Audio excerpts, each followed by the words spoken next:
এশিয়ার সর্ববৃহৎ শিমুল বাগান, তাহেরপুর, সুনামগঞ্জ। এখন শুধু শিমুল বাগানটি সবুজ আর সবুজ, শিমুল ফুল নেই। বাগানগুলো এখন রঙিন নয়, বাগানগুলো এখন সবুজ সবুজ, দেখতেও কিন্তু খারাপ লাগছে না, দৃষ্টিনন্দন।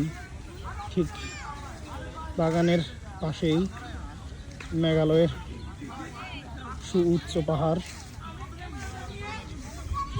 হাওর এর এক মিশ্রণ।